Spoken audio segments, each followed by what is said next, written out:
किसी को क्या फर्क पड़ता है बेबायदि जायो खायसे सुबुङा अब्ला जय बर' हारिनि जय खुलुमबाय नोंथांमोनखौ बिएम सेरेब चेनेलाव फिन खेबसेबाव गोसो गोथार बरायनाय थाबाय फार्स्ट अफ अल आं नोंथांमोनखौ बुंगोन कि जा नबजित नार्जारि कार्बि आंलंनि जाय गथ' बे फंबाया दायो डिआइडि लिटिल मास्टार सिजनावहाय मोसागासिनो दङ बेखौ भट होनांगौ नोंथांमोना मिथिखागौ आरो बेखौ गले गले बुंबाय थानो गोनांथि गैया अननानै काइन्डलि सेटारडे एन्ड सेटारडेनि 9 PM निफ्राय लानानै मन्डे एबा समबार शुक्रबारनि मोनाबिलिनि 9टानिफ्राय समबारनि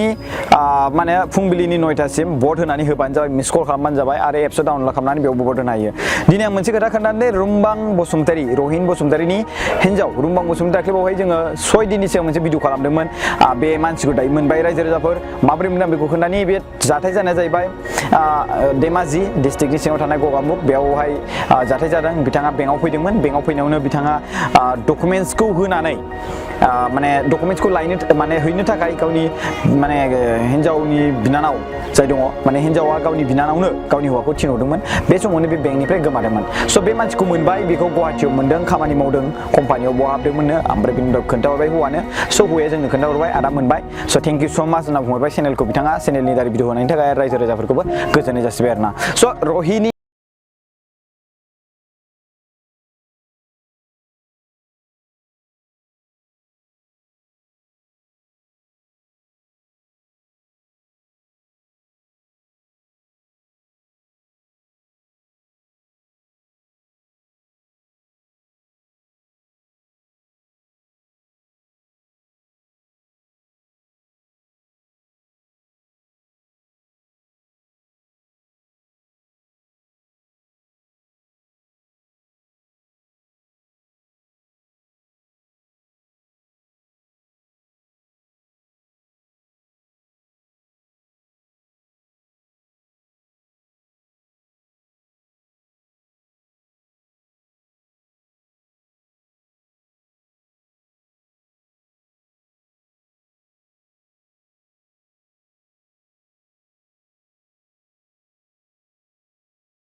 नङाब्लाथाय मा जागोन नोंनि हिन्जावाबो गुबुनजों हौवाजों उन्दुनो हागौ आरो नोंनि हौवायाबो गुबुन हिन्जावजों उन्दुनो हागौ बेयावनो चान्स जालायगोन आरो बाहेरायाव थांबाबो खबर लालायलायला मालायलायला स' बिनिफ्रायनो जे रिलेशनशिपा माने गोजाननिफ्राय गोजान गोजाननिफ्राय गोजान गोजाननिफ्राय गोजान गोजाननिफ्राय गोजान जालांगोन आरोना ओंखायनो खोब नोजोर हो नोंसोर जुदि सानैबो जुदि रिलेशनशिपखौ बासायनो लुबैदोंब्ला बे रिलेशनशिपखौ बासायनोब्ला नोंथांमोना सानैबो खाथियाव फैनानै रायज्लाय बुजिलाय मा जाथाय जामारदों मानि थाखाय नांगौब्ला एसे नांलाय खमलायानो जाबावथों नङा होमबा स' बे आरोना स' एक्चुअली मा होनो नांलाय खमलायनि गेजेरजोंबो मिलायलायनाया जायो दै न'खराव बयनियावबो नांलाय खमलाय जाया होननानै रावबो दिनैसिम लिरनानै होफिननो हानाय नङा बायदि मोनदां नांलाय खमलाया जाखायो नांलाय खमलाया जाखागोनानोखा एसे एनैबाबो संख्रि बानलुबाबो बोराबलायनाय बुलायनाय जायाबाबो एसे एनै एकदमबारे मा होनो बेखौ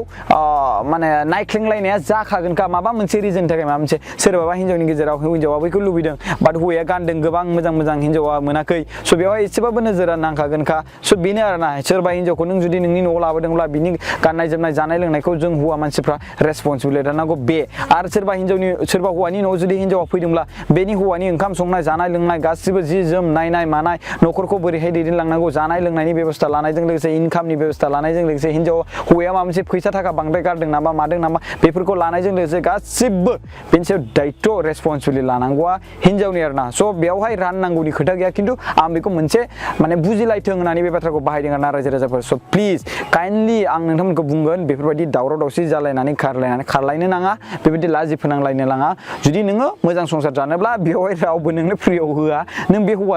हौवाखौ गारनानै गुबुन हौवानाव थांदोंब्लाबो नों खामानि मावखानांखागोनानो आरो बांसिन नों बे हौवाखौ गारना खारदोंब्ला बांसिन नोंखौ बै हौवाया लाखांनाय उनाव बुंबावगोनसो स' बिनिखायनो बै हौवाया बेखौ सैयामोनदां गुबुन हौवाजों ज' जाखानायसो आं नोंनि सेकेन्ड हौवासो बायदिसिना हेनटेन अब्ला बै समाव मा जासिगोन नों बबेबा सोरनिबा न'आव थानानै बुरिनानै थैगोबोना थागोन आरो बेबायदि स' बिनिखायनो आं जास्ट नोंथांमोनखौ रिक्वेस्ट खालामो बेनिफ्राय जानगाराव थाबानो जाबाय स' नबजित नार्जारिखौथ' भट होगासिनो नोंथांमोना आरो होगासिनो दङ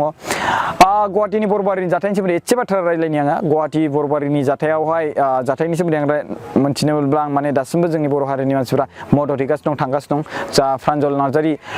ब्रादारा बेखौ भिडिअखौ आपल'ड खालामगासिनो दङ थेंक इउ स' माच प्रान्जल नोंथाङा जे बेबायदि थांनानै गावनि समायखौ नस्थ' खालामनानै जे बेयाव थांनानै भिडिअ आपडेट होगासिनो दं नोंथांनि थाखाय खोब मोजाङै साबायखर आरो लोगोसे बयबो थांनानै बिथांनि चेनेलखौ साबस्क्राइब खालामहैदां फल' खालामहैदां आरो लोगोसे आं बेखौबो बुंगोन गुवाहाटीयाव थानाय जेसेबांखिनि रायजो राजाफोरा भिडिअ खालामजादों प्रान्जल नार्जारिजों अननानै काइन्डलि एसे एनै थांनाय फैनायनि